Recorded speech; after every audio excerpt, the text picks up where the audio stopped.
All right, PED 100, welcome back to our next topic. This week we're covering another one of my favorites. We're talking about general fitness and exercise. Because we are limited to only 1 hour of content, unfortunately. I'm just covering the very, very basics here. We'll talk about general benefits of fitness. We'll talk about different ways to exercise, how to implement this into your regular life. And then, like with nutrition, we're also going to cover some myths and bust those myths surrounding fitness and exercise. So to start off, first I have a list here just of general health benefits of physical activity, and I'll probably move my little screen around so you can see the rest of the text. But first of all, you can just see so many benefits of general physical activity. And these benefits do actually come with any amount of physical activity, even in small amounts, even if it means walking a little bit every day, still can say lower your risk of dying prematurely, getting coronary artery disease, having a stroke, type 2 diabetes, high blood pressure, adverse blood lipid profile, or essentially high cholesterol. Reduces your risks of certain types of cancer like colon, breast, lung, and endometrial cancers, as well as hip fractures. Exercise can also reduce abdominal obesity, which is the type of obesity specifically located in the midsection that is most closely related with chronic health conditions. Okay, can also reduce feelings of depression and anxiety, and can help with weight loss, weight maintenance, or prevent weight gain. Okay, it also can prevent falls and improve functional fitness in older adults, which is really wonderful. It's great for older adults to exercise. Improved cognitive function, okay, helps you do better in school. It helps retain your memory in the long run too as you become an older adult. Increases bone density and can improve your quality of sleep. Lots of benefits here right off the bat. Okay, so now we have listed here some general fitness recommendations. Okay, these are outlined in a document called the Physical Activity Guidelines for Americans. All right, we talked about the dietary guidelines for Americans. There's another very similar document. This one is only in its second edition, but it's called the Physical Activity Guidelines for Americans and covers generally the amount of physical fitness a person needs to engage in for increased health benefits. And so we have some very straightforward guidelines listed here, which I think are a great starting point if you don't know how much you should be exercising. Adults should move more and sit less throughout the day. Okay, that's very general and straightforward. Move more, sit less. It's a great starting point. Some physical activity is better than none. Adults who sit less and do any amount of moderate to vigorous physical activity gain some health benefits. So, like I said, there are some health benefits associated with even small amounts of physical activity. Okay, so something is better than nothing, even if it's just a little bit. For substantial health benefits, adults should do at least 150 minutes to 300 minutes a week of moderate intensity or 75 to 150 minutes a week of vigorous intensity aerobic physical activity. And we'll define some of these things like what is moderate intensity, what is vigorous, what is aerobic physical activity.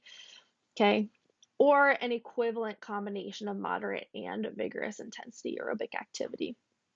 Okay, preferably this activity should be spread throughout the week rather than 150 minutes in one day. Okay, it's best to spread it out.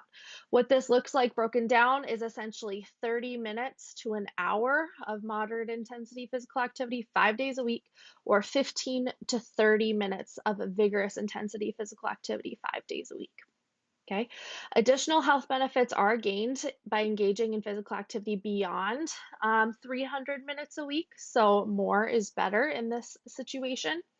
And in addition to aerobic physical activity guidelines, we also have some strength training guidelines. Okay, adults should do muscle strengthening activities of moderate or greater intensity physical activity that involve all major muscle groups on 2 or more days a week. Okay, as these provide additional health benefits.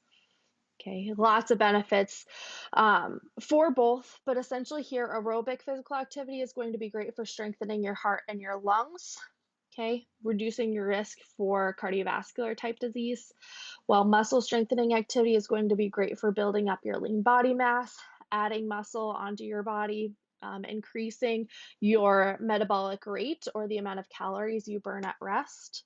And it's also going to help to improve bone density, which is going to be really beneficial the older we get as well.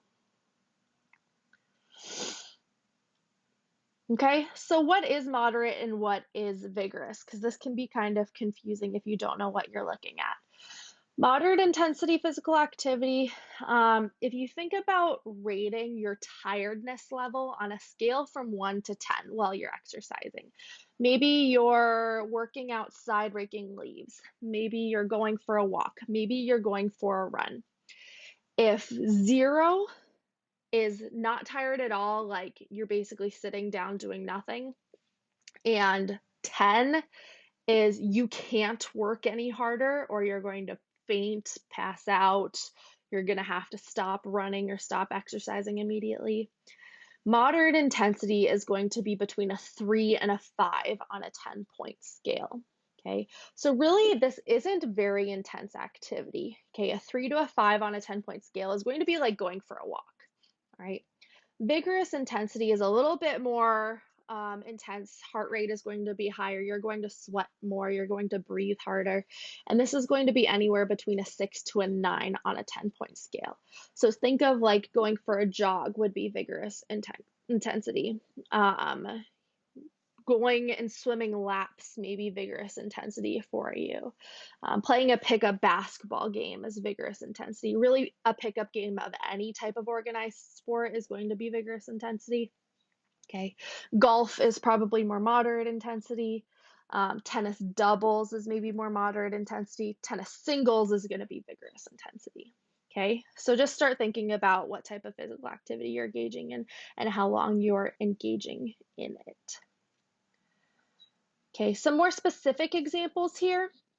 You can see what is moderate intensity: walking briskly, water aerobics, cycling less than 10 miles per hour, so that's pretty slow, leisurely cycling, tennis doubles, ballroom dancing, general gardening.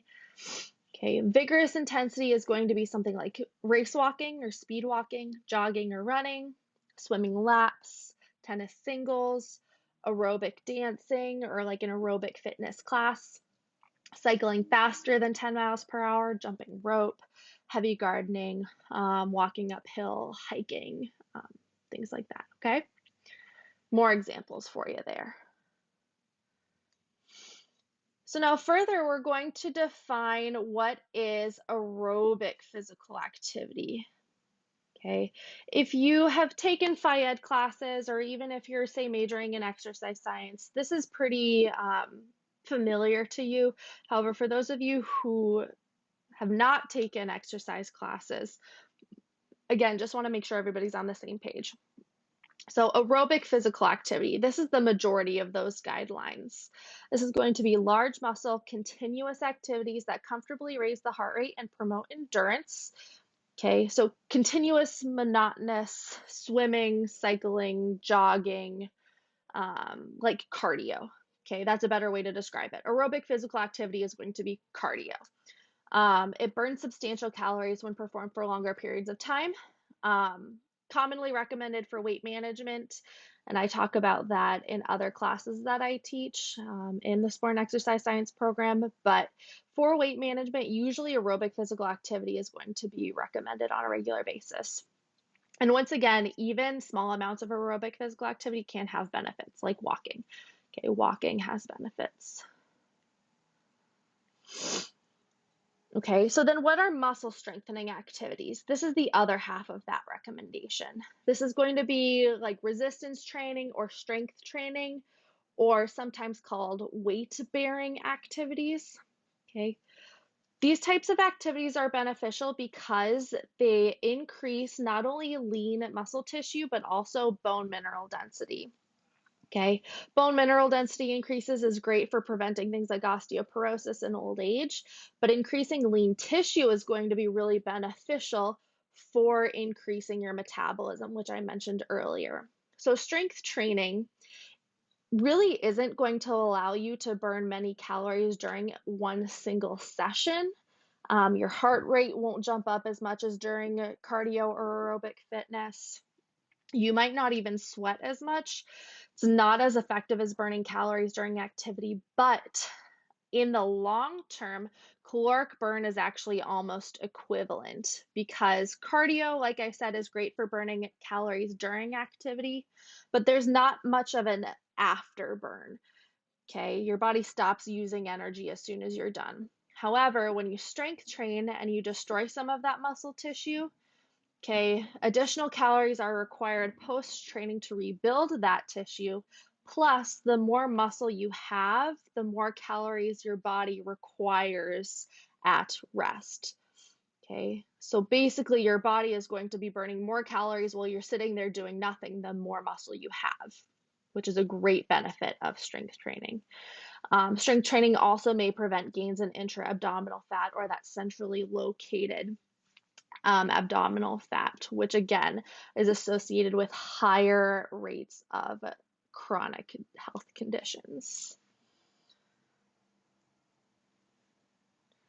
Okay, so now if you have a piece of paper in front of you, we've done little mini activities during class in the past, and so we're going to do something very similar. What I would like you to do is think about your schedule for a week. And it doesn't have to be any specific week, but draw out a calendar essentially Sunday through Saturday or Monday through Sunday, however you want to do it. And then on that calendar, what does a week look like for you meeting these guidelines? And do you typically already meet those guidelines? Okay, so breaking up physical activity into either 30 to 60 minutes a week of moderate intensity aerobic activity or 75 to 150 minutes a week of a vigorous intensity aerobic activity. Once again, that's going to be 30 minutes to an hour, 5 days a week, or 15 minutes to 30 minutes, 5 days a week, plus at least 2 days of strength training. Okay. Now, I know a lot of you probably, especially if you're athletes, engage in a significant amount of strength training, more than 2 days per week, and maybe less aerobic physical activity. Now, if your strength training sessions or your lifting sessions are intense and you would say you're reaching a 6 to a 9, 5, 6, 7, 8, 9 on that 10-point scale, like we talked about earlier, that could technically count for both strength training and aerobic activity. But just use your judgment. And so now take some time to do that. Pause the video if you need to, and I'm going to put an example on the next screen for you to kind of double check yourself, okay?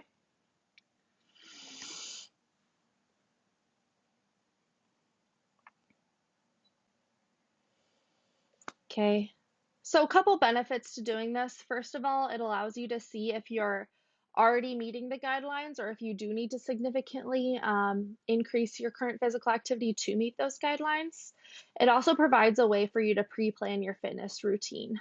If you say, I'm going to go for a 30-minute walk on Tuesday and have it written in your calendar, that's better than taking it day by day. And then on Tuesday, you're like, maybe I should go for a walk, but I don't really feel like it. Okay, you're less likely to engage in physical activity if it's not planned, or if you approach the mindset, I'll exercise when I feel like it, because the truth is you're never going to feel like it. And that's the case with most people, myself included. There's been so many times I've said I wanted to exercise, but I didn't plan for it. And then the day came and I was like, I didn't feel like it, so I didn't do it. But if you have it planned, okay, you get to avoid that kind of excuse. Once again, here's a review of our recommendations listed there, and this is an example of what it would look like on kind of a weekly basis. I've included some activities from my PED 100 sections. So I used this example last semester, and one of my classes that I taught was pickleball. So I kind of used this for their example. Um, but say if you go on a 30-minute walk on Sunday, you do 15 minutes of high intensity HIIT on Monday, strength train on Tuesday. They play an hour of pickleball in class on Wednesday, strength train on Thursday, and go for another 30-minute walk on Friday. Very, very easily you would be within the guidelines and the recommendations there. So again, also written out on paper, um, it doesn't look like a whole lot, right? Maybe in your head it seems like, oh my goodness, that's so much exercise. I don't know if I'll have time in my day to do that. You can see anybody can fit 15 minutes to 30 minutes of walking into their day if you plan accordingly. All right.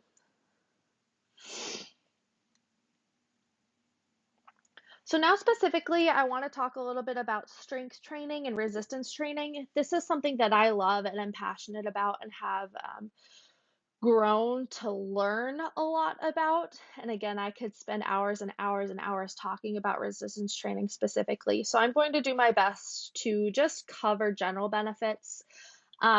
And a lot of this, I will say, is very much targeted at women. Not that this isn't going to be beneficial information for the men watching, but there does seem to be a surrounding fear of strength training among females for various reasons, and I'll talk about some of those. But strength training and lifting weights is really nothing to be afraid of. In fact, there's lots and lots of benefits, ladies, of lifting like men, and I would like to encourage you to do so. So that's a little bit of what we're going to talk about here.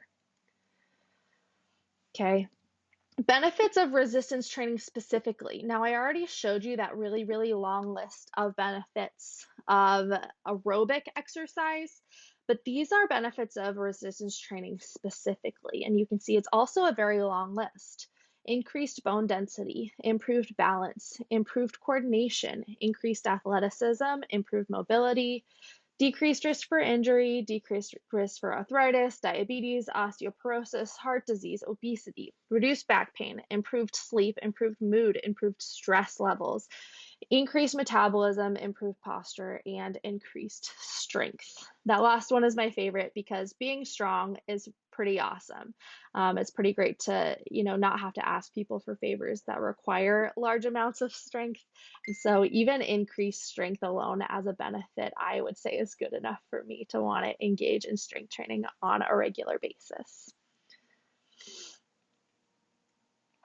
Okay, so I did mention lifting like a man earlier as a way you could engage in resistance training. Most typically, when you think of strength training, you think of like barbell type training. However, that may not be an approach everyone loves or is excited about, and that's completely okay. It is still possible to resistance train using other modalities. Okay, free weights being one of them. I love to free weight train, but it's not for everybody. You can also use exercise machines. Those are very common in fitness centers. You can use resistance bands. We have lots of those in our fitness center at WLC. Kettlebells are a great way to resistance train. You can even use your own body weight. Body weight resistance training is sometimes called calisthenics, and sometimes calisthenic athletes are some of the strongest people out there. It's really incredible, kind of what you can do with your body weight and how strong you can get just using your body weight. Okay, and before I move on, I also want to mention not one of these is superior to the other.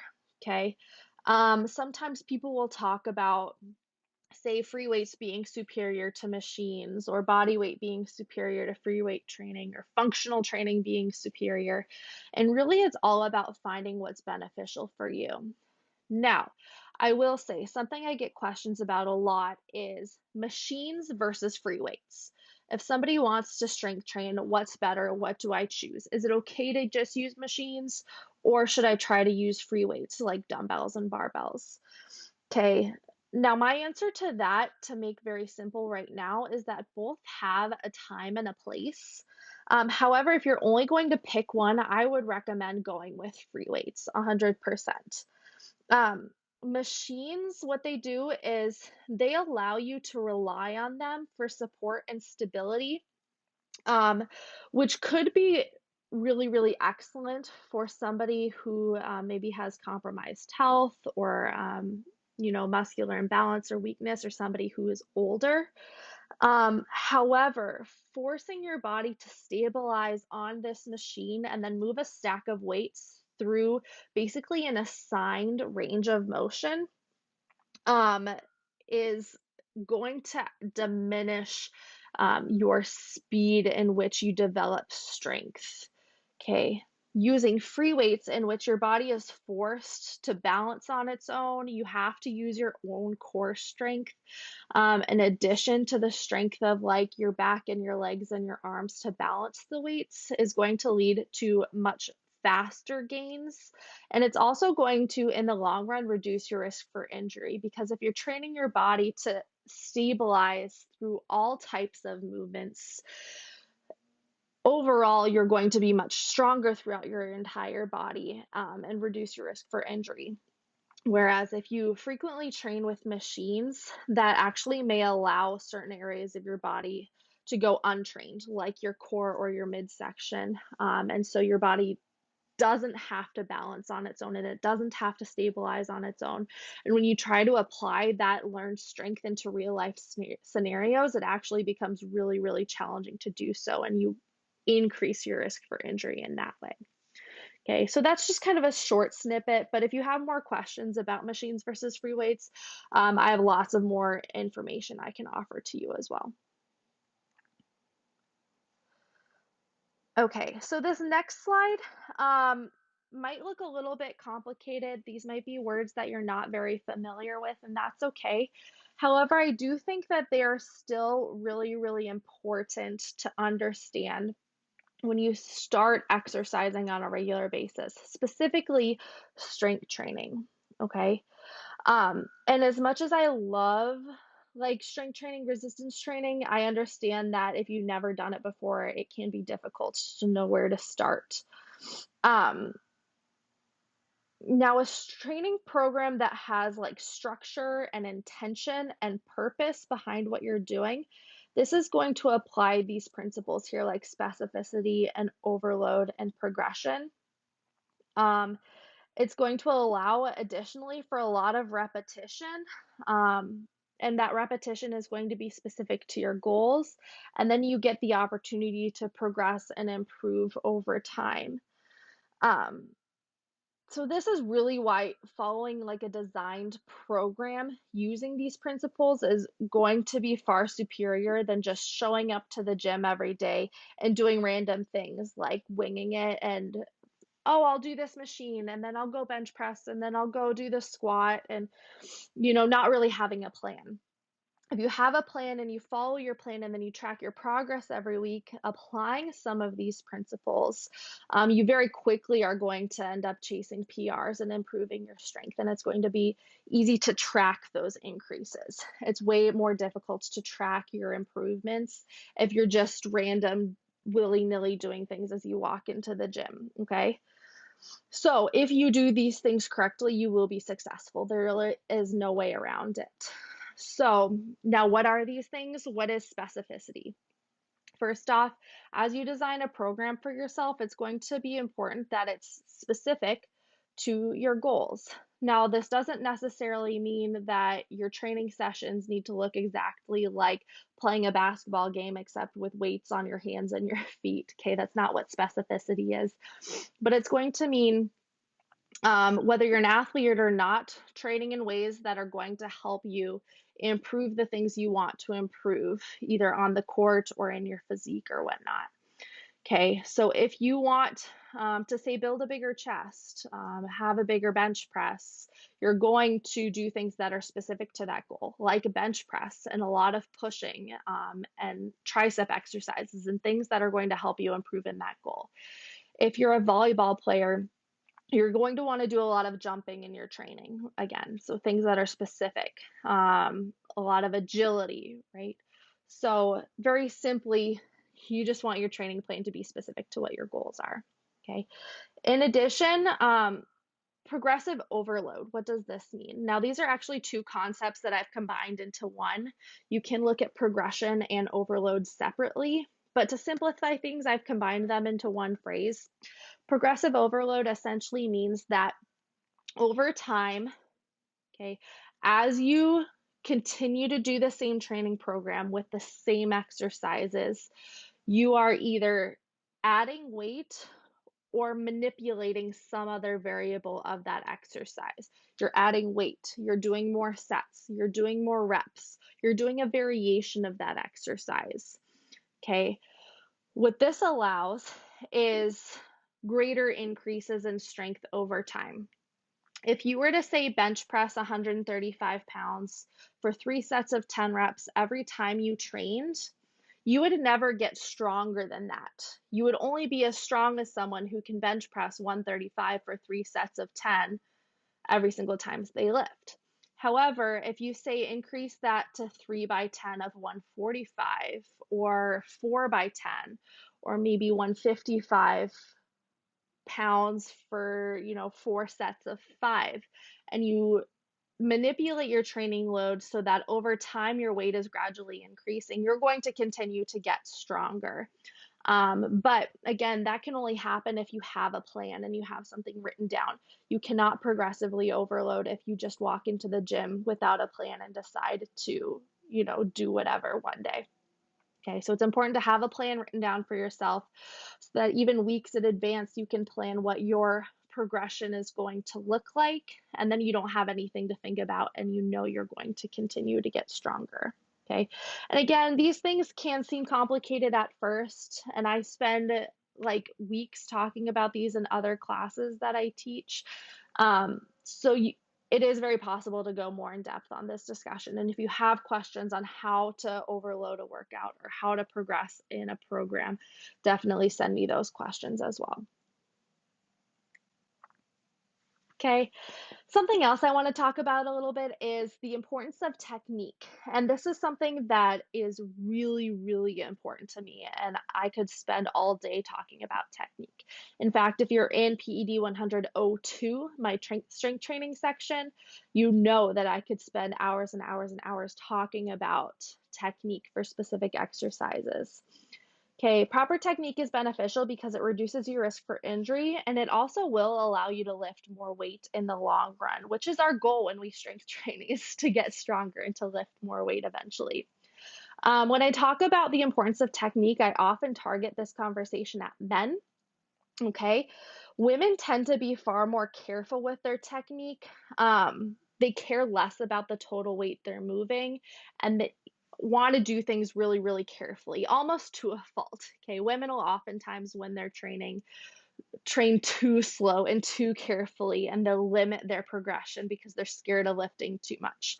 However, the reverse issue occurs a lot with men. And what'll happen is men oftentimes only care about the amount of weight that's on the bar and how much they can lift or how much they can squat and how much they can bench. And oftentimes will compromise their technique just for lifting said weight on the bar for a certain number of reps. And that actually is really, really dangerous and something I 100% advise against. Okay, it doesn't count as a full rep or a complete rep if you can't do it with full range of motion or proper technique. So that means I don't care if you have 500 pounds on the bar and only squat at 4 inches. That's not a true squat. Okay, a true squat, and the best way to improve your strength and reduce your risk for injury is to have less weight on the bar and squat to full depth and power out of the hole. Same goes for a bench press, same goes for a deadlift. Okay, it's not cool to throw a lot of weight on the bar and then use really, really crappy form to move it, because it's just going to increase your risk for injury, and it's not going to allow you to increase the weight you're lifting in the long run. You're not going to get any stronger by training that way. Okay, and so to me, I've said this before to some other classes, but to me, it's far more impressive if you can squat, say, 225 or 315 with absolutely perfect technique for a few reps than to squeeze out half a squat with terrible form with, say, 500 pounds on the bar. Um, And in addition, it's also going to greatly reduce your risk for injury and increase your chances of improvement over time. Um, so again, I could talk about form and technique with, for hours and hours. In fact, SPE 210, strength and conditioning, is a class I'm teaching this semester. And we are spending the entire semester talking about 5 or 6 lifts. We've gone over squat, overhead press, bench press, deadlift. We're talking about power clean this week. And so really it's taken us the entire semester to break down these lifts into absolute perfect form. And so that's something is that going to be really, really important in the long run for making sure you have, your best chances of increasing your strength. Okay, so now how do you compose a workout? Again, it may be very simple and review for a lot of you. However, if you've never composed a strength training type workout, I do want to talk about how to put this all together, and how to essentially write a simple program for yourself. First off, you need to decide what exercises you're going to do. Do you want to do a full body workout? Do you want to just work on lower body, just work on upper body? What are your specific goals and what exercises are going to help you accomplish those goals? So pick out a list of, say, like 5 to 8 exercises, okay? Then you want to put those exercises in the proper order.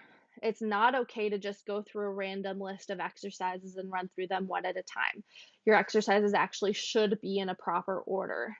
This means starting with the exercises that use the biggest muscles and the most muscle groups at a time, and working your way down to the exercises that use the smallest muscles and the fewest muscles.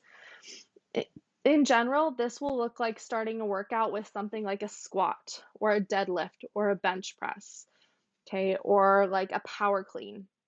These are exercises that use a lot of muscles and they're big muscles. They require a lot of energy and a lot of power, and they're really taxing and demanding. Do those first. Then you work your way down to smaller muscle groups and assistant exercises, like maybe a lunge or shoulder specific exercises, or your biceps or your triceps. Okay, bicep and tricep type exercises are really focusing on one muscle, and so those go towards the end. Okay, anything else kind of moderate is going to go somewhere in the middle, but that's your general order.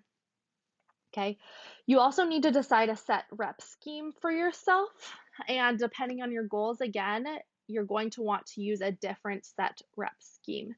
Now, again, if you're unfamiliar with what sets and reps are, sets are going to be essentially one box of subsequent repetitions. Okay, repetitions is going to be just one movement of that exercise. Okay, so if you do one repetition of a squat, it's just one squat. Okay, one set will include X number of reps. So you can do one set of maybe 5 reps or one set of maybe 10 reps. Okay, but then you have to indicate how many sets you're going to be doing. Okay, if you're doing 3 sets of 10 repetitions, you're going to be doing 10 squats 3 times, okay, with little breaks in between each set, if that makes sense. Okay, now in general, if you're training for something like endurance, okay, if you're a runner and you want lots of muscular endurance, you're going to be doing fewer sets and more reps. Okay, 2 sets of 12, 3 sets of 15. Okay, but you want your reps to be pretty high because you're training for endurance. And so you want your muscles to get good at going through lots of repetitions. If you're training for strength, it's going to be the complete opposite. Typically, training for strength, you're going to do multiple sets with very few reps. Okay, that may mean something like 5 sets of 2 repetitions. Okay, you have a lot of weight on the bar. You do 2 repetitions of your squat, you rest. You do 2 more, you rest. You do 2 more, you rest. Okay, more sets, fewer reps. In the middle, is your typical set rep scheme that's used for training for something called hypertrophy or muscle size. This is the set rep scheme that's most commonly used because most people training are training because they want their muscles to grow and get bigger. Okay. So in general, okay, the most commonly used set rep scheme is going to be, somewhere between 3 and 4 sets and 8 to 12 repetitions. Okay. So maybe 4 by 8 or 3 by 10 or 3 by 12. Okay. Then when you're working on putting your program together, you can then assign a certain number of sets and reps to each exercise. Not every exercise has to have the same amount of sets and reps, but good starting point for just about anybody is going to be 3 sets of 10 for every lift in their workout. The more advanced you get, the more you can manipulate that, and the more you'll know how to manipulate that. But a good starting point is 3 sets of 10 reps for each exercise. Okay. And then finally, we want to talk about something called a split. Now, a split is going to be which muscle groups you choose to train on each day of your program. Like I mentioned, some people will say to perform a full body workout every time they train. They train upper body, arms, lower body, legs, glutes, all of it in one workout. Maybe it's just one exercise per muscle group, and that's fine. Full body workout. Okay, some people prefer to train upper body and lower body on different days. Okay, that would be like an upper lower split. So if that's you, you just know in advance for designing your program, just including upper body workouts in one workout and lower body exercises in one workout. Okay, there's other ways to make a split even more complex. For example, some people like to separate upper body into 2 days, and they'll use all their pushing muscles one day and all their pulling muscles in one day, and then they'll have a separate day for legs. Okay, there's lots of different options. However, again, for simplicity, my recommendations are either full body or upper lower split. Okay, and now these last two things, and these apply not only to strength training, but also to general exercise routines. Even though this isn't necessarily part of the actual routine, it is important to include both a warm up and a cool down, as well as stretching and mobility work on a regular basis. Okay, warming up is going to be important to get your body prepped and primed for the work you're about to do. Your warm up ideally should be specific to your training session. Okay, so this means not necessarily static stretching or sitting there like 1, 2, 3, 1, 2, 3, and just running through static stretching before your workout. It's going to mean doing some jogging, doing some lightweight squats, doing some lightweight presses. And generally working your way up to heavier weights that you'll be lifting in your workout. Prime your body for the movements you'll actually be doing. Okay. A cool down is going to allow your body then to recover from the workout you've completed, bring your heart rate back to normal, bring your muscles back to an adequate temperature without dropping off completely. Okay. If you let your muscles cool down too quickly, that can increase your risk for certain injuries and tears. So you want a cool down to allow your body to generally come back to its normal temperature. Okay, cool down can be a little bit more lax. Maybe it means going for a walk. Maybe it means cycling a little bit or running through some static stretching is great after workout as well. Okay. In addition, working on mobility and stretching is going to be very important if you're strength training on a regular basis. Oftentimes, people suffer from inadequate form and technique, not because they don't know what they're doing, but because their body won't allow them to move in the way it needs to. And so, frequently stretching and mobilizing areas of tightness is also essential for safety when it comes to strength training. All right, so in addition to general strength training, what are some other popular types of training, both aerobic or cardio type training and strength training? What are some examples of things that you could engage in or include in your routine on a regular basis? Functional fitness would be things like CrossFit. Those are very common. HIIT or high intensity interval training. Mind body training is going to be things like yoga and Pilates. TRX training is a specific type of training using these fancy yellow straps that you can hang from the ceiling, and they have handles. And so, with those straps, you can utilize your body weight in creative ways. Calisthenics, like I said, is specifically body weight training. Cycling, kickboxing, obstacle course racing, like mud runs or American Ninja Warrior, right? All of these are examples of ways that you could engage in physical fitness on a regular basis. Okay, some may sound more appealing to you than others, and that is just fine. The point is to find something that you think is fun and find something that's going to work for you that you can engage in on a regular basis. All right, I'm going to grab a quick sip of water here.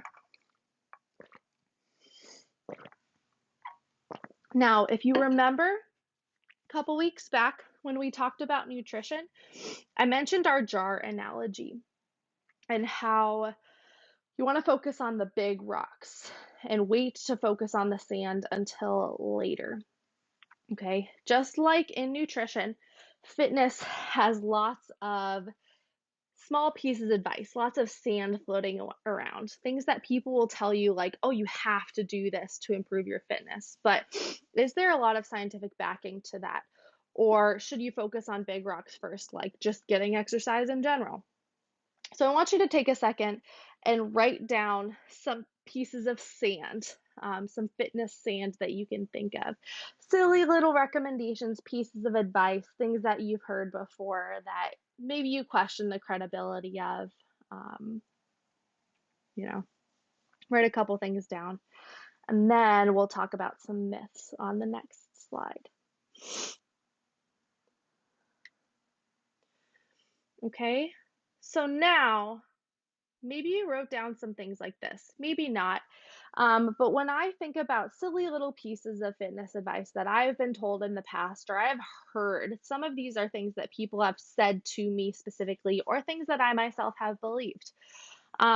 It's important to question the credibility of that advice.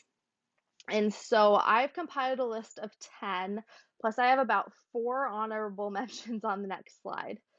Things that you should definitely take with a grain of salt and really are just made up lies to get you to, try to find quick fixes when it comes to your fitness. These are all things that I now believe to be false and inaccurate, and I don't worry about them anymore, okay? It's important to focus on the big rocks, and these are definitely not it, okay? A lot of these things are targeted specifically at women, again, because women tend to, um, you know, definitely want the most when it comes to quick fixes and improvements in body composition. In the media, a lot of those images influencing women to look a certain way or influencing people to look a certain way are definitely targeted at females. And so these are very often statements that women will hear on a regular basis. So I'm going to talk through these and then I'll provide a general little bit of a response for each of them. Okay, the first one, 100 reps of this exercise every day will help me to get toned. Okay, or lots of repetitions of one exercise or a couple exercises is going to help me get toned.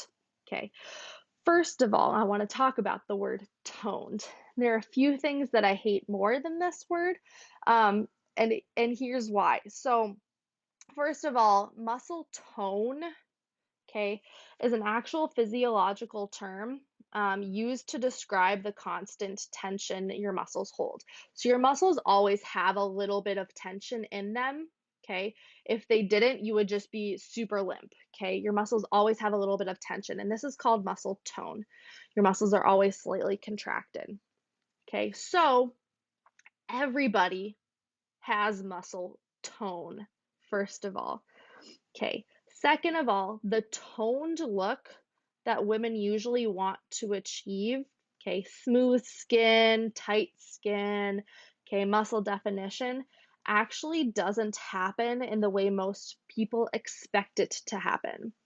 High volume, low intensity exercise, like doing 1,000 reps of one thing with just your body weight, will help somewhat in burning off energy and calories and may help with some weight loss. But even if you do lose weight and some of the fat goes away, what's going to be left? Actually, your muscles may end up shrinking by training this way, and they'll have very little definition or no tone. Okay, so that's right. Endurance training actually causes muscle fibers to decrease in size, and so your muscles may end up getting smaller in the long run. And so while you may end up with a slight amount of fat loss, um, the look you were hoping to achieve by training this way actually won't be there. Okay, if you want to get toned, the best way to do that is to increase muscle size or strength train with heavy weights. Okay, the second, I don't want to lift because it will make me bulky. Okay, most women have heard this, and this is one of the biggest fitness lies out there. Many people see pictures of like manly looking or muscular females in magazines or on the internet, and instantly assume that this is because they train like men. And that's actually simply not the case. So we're going to have a little bit of a science lesson here. The reality is that men and women are very, very different when it comes to biological structure. Okay, we have different body structures. Our bodies produce different hormones. The two main sex hormones in people are testosterone and estrogen. You may be familiar with that. Okay, and men and women actually both produce testosterone and estrogen in different quantities. In males, these hormones are both produced in the testes, and in women, they're produced in the ovaries. Okay, so now here's the important part, and it's probably already obvious to you. Men produce testosterone in much higher quantities than women, and women produce estrogen in much larger quantities than men. This is what gives men male characteristics and women female characteristics. Okay. Testosterone is the important hormone here when it comes to strength training. And it's responsible for things like bone density, fat distribution, hair growth, and muscle growth in males. The fact is that women just don't produce enough testosterone to become bulky like men from lifting weights. Our bodies don't have the amount of testosterone. Okay, those who do look bulky, okay, have either dedicated their lives to training so they can look that way and they want to look that way, or because they use illegal performance enhancing substances like testosterone. Okay, but it is impossible for a woman to look manly from lifting for, just a short amount of time or even a couple of years. Okay, it takes a long time and extreme dedication as a female to become severely muscular. Okay, and in most cases, the women who train that way are doing it because they want to look that way. All right. The cool thing is what lifting does do for women. It builds muscle, it boosts your metabolism, it increases fat loss, it enhances curves, and overall creates a more womanly figure. Okay, so strength training is not bad or scary, and it won't make you bulky. Okay, the third one here, if I do crunches or ab exercises, it will help me get rid of belly fat. Okay, and the answer to this one is that you cannot spot reduce fat at all. Um, However, if you do a quick Google search for fat loss workouts, or you go on Pinterest for fat loss workouts, you'll see how this myth continues to plague both women and men. Um, Workouts will make claims like, do this workout to lose your love handles, or do these exercises to lose your love handles, or to slim your thighs, or do you want a six pack? Do these exercises. Okay. And so workouts will make all these claims that are absolutely bogus because you cannot spot reduce where the fat is going to come off of your body. Okay. Now, exercise at all is excellent. Don't get me wrong. It's still okay to do these workouts, but it is just important to know that it's impossible to target fat loss. No matter what muscles that you work, fat will be used from stores all over your body to be used as energy. And so fat loss will come from all over the entire body. Okay. Our fourth myth here is that I'm going to wear sweats when I work out because that's better for helping you lose weight. Okay.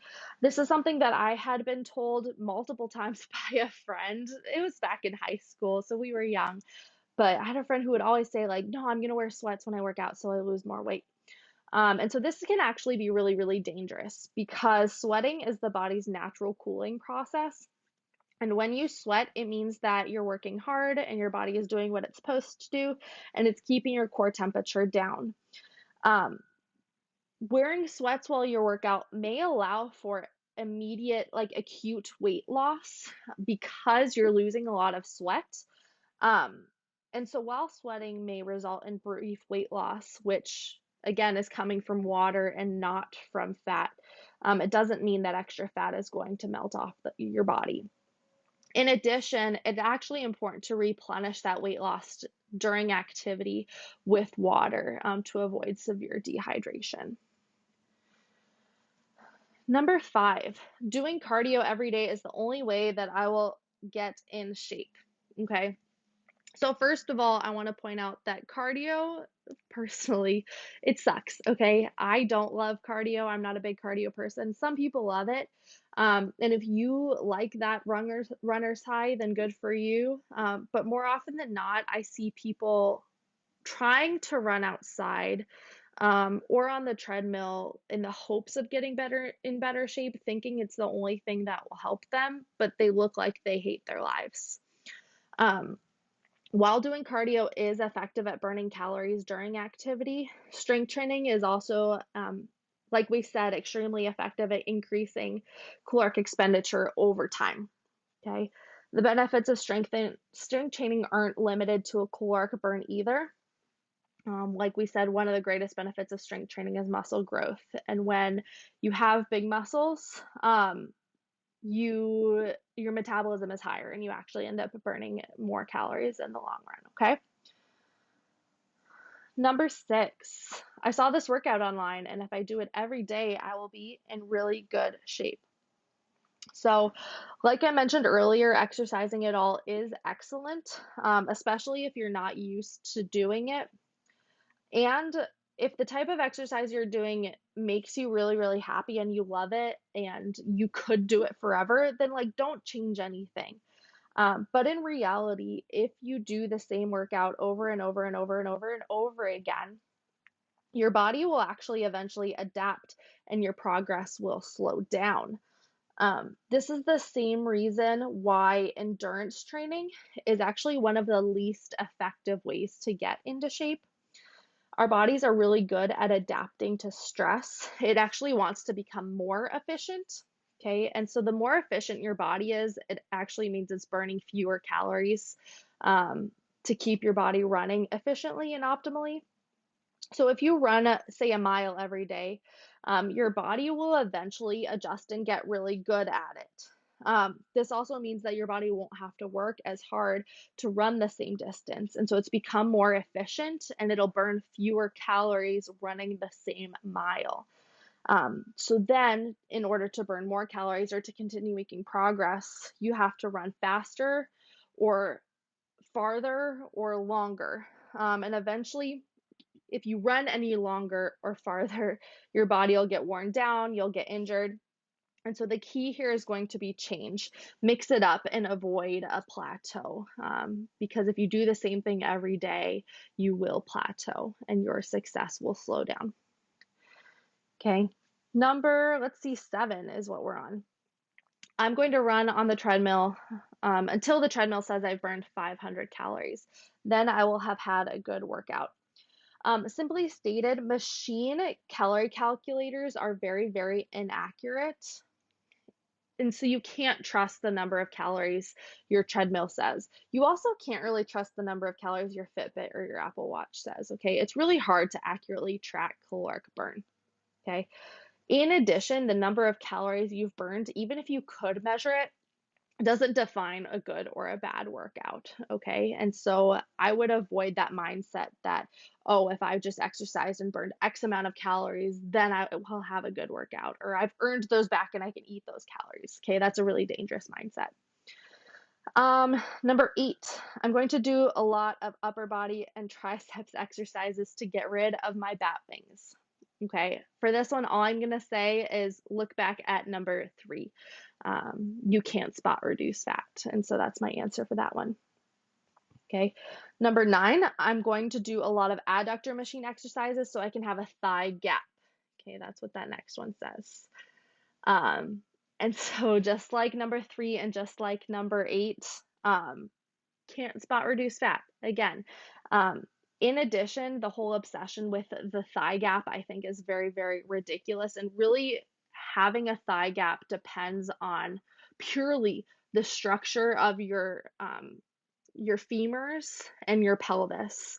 Okay, and it's actually impossible to change that. Even with surgery, you can't even change the specific structure of your pelvis and your femur. And so I think that's just an absolute ridiculous kind of beauty standard to aspire for. And if you've ever fallen victim to wanting the thigh gap, okay, or leaner legs or leaner thighs, okay, it's just a genetic variance. And so not everybody will achieve that. And that is okay and in no way should be a beauty standard. Okay. Number 10 is actually going to sound really familiar because we talked a little bit about this in our nutrition lecture, but I read it on a fitness blog, so it must be true. Um, as we said before, there's lots of fitness blogs out there, but not all of them base what they share on what the evidence has to say. Okay, some base their information on the success that they have had. Which is great. But again, what works for one person might not work for another. So it's important as you're doing your own research to look for those people who are credible, people who have trained other people who are qualified, people who have had success themselves, but also know how to apply different principles to different people. Okay. All right. And then a couple of honorable mention myths, things that didn't fit in my top 10, but things that you may have heard before. The first one here, strength training raises your blood pressure. I think I had an elderly relative tell me that before when I told them that I lift weights. This doesn't strength training raise your blood pressure. That's not good for you. Yes, your blood pressure increases during physical activity, whether it's strength training or cardiovascular training. However, okay, strength training, like all other exercise, can be very beneficial for reducing blood pressure and reducing risk for complications associated with high blood pressure. Okay. The next two, squats are bad for your knees and deadlifting is bad for your back. I've heard many people say that. And when I was a personal trainer, I had a lot of clients that refused to squat or deadlift because they had hurt themselves doing these lifts in the past. The reality is that squats and deadlifting are not bad for you. They're not bad for your joints if done properly. However, if you lift with improper form, it's actually very easy to injure yourself doing squats and deadlifts. Okay. But if done properly, squatting can actually be very, very good for your knee health, and deadlifting can be very, very good for your low back. But it has to be done properly. Okay. And then finally, that last one, machines are safer than free weights. We talked about this a little bit already. Both have a time and a place, but if I were to choose one, I would definitely go with free weights because it allows you to train your body as a whole, utilize the stability and support that your body needs to use on a day-to-day basis, which allows for much better transfer of your strength to normal everyday activities. Training with machines doesn't necessarily allow that. Okay. So now we are just about done here. Okay. I've added some helpful resources on this slide, beneficial websites if you want to learn more about exercise or different routines. NSCA, ACSM, and ACE Fitness are all websites of various certifying bodies.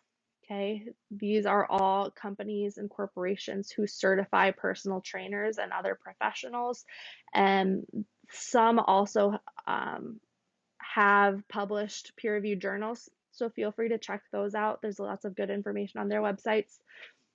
ShapeAmerica.org lists all of the physical education standards that are used in public schools across the United States. And so Shape America is a great website for individuals who work with children or have children to look over guidelines and recommendations for them. Okay, physical activity guidelines for Americans. We talked about those guidelines a little bit already, but this document as a whole is much more detailed.